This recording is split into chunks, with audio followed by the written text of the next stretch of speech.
করে রেখে চলে আসবে। একদিন দুই দিন যেতে যেতে বন্ধুগুলি আপনাকে ভুলে যাবে, আরেকজন বন্ধু সে করে নিবে। জোরে বলেন ঠিক কিনা?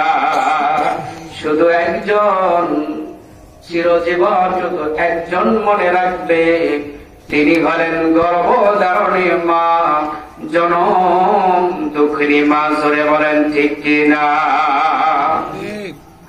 মা মনে রাখবেন, বাবা মনে রাখবেন, দুনিয়াটা বড়ই নিষ্ঠুর, দুনিয়াটা বড়ই নিষ্ঠুর।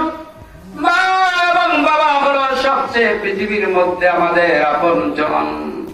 যে স্ত্রীর কথা বলি গো, 3 মাস 13 দিন পার হওয়ার পরে সেই স্ত্রীও তার একজন সাথীকে আবার খুঁজে নেবে। জোরে বলেন ঠিক কিনা?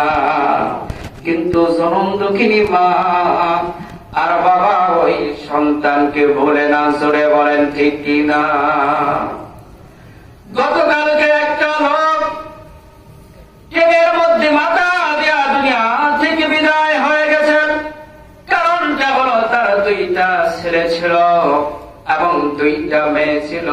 ছেলে 2টা বাবাকে ঘরের মধ্যে জায়গা দেয় না, খাবার দেয় নাই, খাবার দেয় নাই, জায়গা দেয় নাই।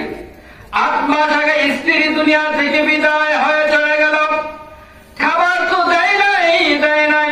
সঙ্গে সঙ্গে তার যে পুত্রবধূ 2জন ছিল, তারাও তার সঙ্গে প্রচুর ঝগড়া করেছে।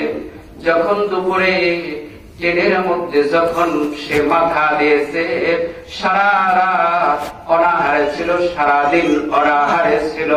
কিন্তু দেখা গেল ওই মা এবং বাবার প্রতি যদি একটু সম্মান থাকতো, একটু ভালোবাসা থাকতো, তাহলে কি সন্তানেরা এরকম কাজ করতে পারতো? বলেন, এরকম কাজ করতে পারতো? বলেন। লোভ রাখা যাবে না, হিংসা বিদ্বেষ রাখা যাবে না। গায়ে যেন দুনিয়া থেকে বিদায় হয়ে যায় কেউ বলতে পারবে না।